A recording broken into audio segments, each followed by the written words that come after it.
नमस्कार, मैं हूं अनिल और आप देख रहे हैं एमएमसी न्यूज।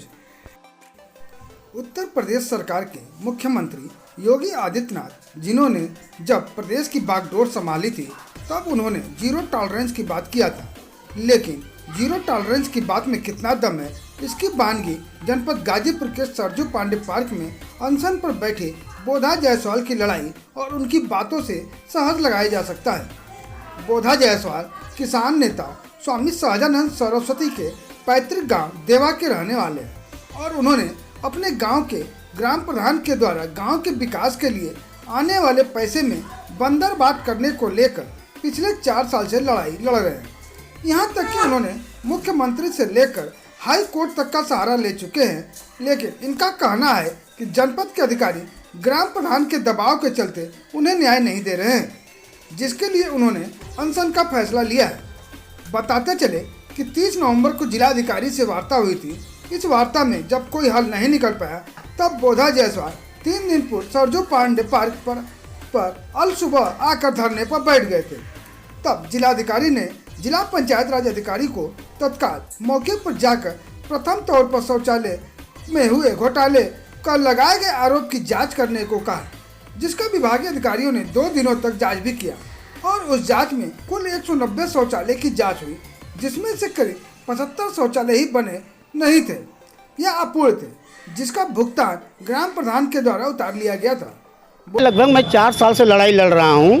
कोई सरकार का दरबार नहीं बचा होगा, माननीय मुख्यमंत्री से लगाई हाई कोर्ट तक, लेकिन गरीबों का भ्रष्टाचार सरकार जो है, माननीय मुख्यमंत्री जी 19 मार्च 2017 को शपथ लेते हुए कहे थे भ्रष्टाचार के आंकड़े में आपके साथ हूँ। मैं श्रीमान जी की बातों में आकर 24/3/17 से लड़ाई लड़ रहा हूँ। मेरे पास आरटीआई के हर दस्तावेज हैं। भ्रष्टाचार पर भ्रष्टाचार पकड़ा जा रहा है, लेकिन भ्रष्टाचारी पर कोई कार्रवाई नहीं हो रही है। किस तरह भ्रष्टाचार और कहाँ का मामला है? ये मामला है सर, स्वामी सहजानंद जन्मस्थली आदर्श गाँव देवा दुल्लापुर गाजीपुर, जखनिया ब्लॉक अंतर्गत तहसील जखनिया। किस तरह का भ्रष्टाचार है वहाँ? हर बिंदु पर भ्रष्टाचार हुआ है। प्रधान जो है बाहुबली है। एक तो उसका गांव सभा में मकान नहीं है, न घर है, वो गुंडई से प्रधानी करता है और कह रहा है कि मैं सभी अधिकारियों को पैसा से लेकर खरीद लिया हूँ। मुझको 30 नवंबर को जिलाधिकारी महोदय ने तलब किया, वार्तालाप हुई 2 घंटे तक, लेकिन कोई निष्कर्ष नहीं निकला। श्रीमान जी का ये कहना था कि 4 साल तक हमारे अधिकारी आपको घुमाते रहे। हमने कहा श्रीमान जी से, मुझको घुमाते रहें, अपने माल खाते रहें। मैं एकदम तंग आ करके यहीं पर धरने में बैठा हूँ। जब तक न्याय नहीं मिलेगा तब तक मैं बैठा रहूँ। मेरा धरना 3 तारीख से चल रहा है। 2 दिन पहले समर्थन इसके लिए कर रहा हूँ कि अकेला 2 साल से लड़ाई लड़ रहे हैं, कोई अधिकारी सुनाई नहीं कर रहे हैं, ना कोई पुलिस है, ना कोई हमारे साथ है। तो हमको इनको देख के हमको भी जोश आया है। जब हम कमर हिला के जब डांस करके मैं गरीबों का भला कर सकता हूँ, तो मैं इनके पीछे क्यों नहीं दौड़ सकता हूँ। लेकिन मैं कसम खा लिया हूँ कि बोधा के साथ जीना है और इनके साथ ही मरना है। वहीं इस मामले पर जिला अधिकारी मंगला प्रसाद सिंह ने क्या कहा, आइए सुनते हैं। जी अच्छा नहीं कर रहे हैं। कारण ये है कि मैंने 2 बार मैं उनको बुला चुका हूँ ये जानने के लिए बोधा जायसवाल की समस्या क्या है। बोधा जायसवाल ने बहुत पहले 2018 में एक शिकायती प्रार्थना पत्र दिया था तत्कालीन जिलाधिकारी को, और इसके बाद जांच हुई। जांच के बाद जो भी निष्कर्ष आए उसके आधार पर कार्रवाई होनी थी। इसी दौरान बोधा जायसवाल हाईकोर्ट चले गए। हाईकोर्ट ने निर्देश दिया, तत्कालीन जिलाधिकारी ने बोधा जायसवाल का प्रत्यावेदन प्लस उसके संबंध में आई हुई जांच रिपोर्ट के आधार पर जिलाधिकारी ने पूरे प्रकरण का निक्षेपण कर दिया जुलाई 2020 में।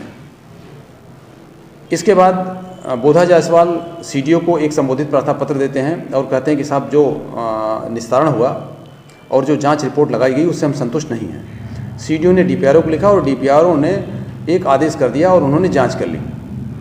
ये जांच ऐसे नहीं होनी चाहिए थी, क्योंकि जब ऑनरेबल हाई कोर्ट के निर्देश के क्रम में जिलाधिकारी ने किसी प्रकरण का निस्तारण कर दिया था तो जिलाधिकारी के स्तर से ये आदेश होना चाहिए था।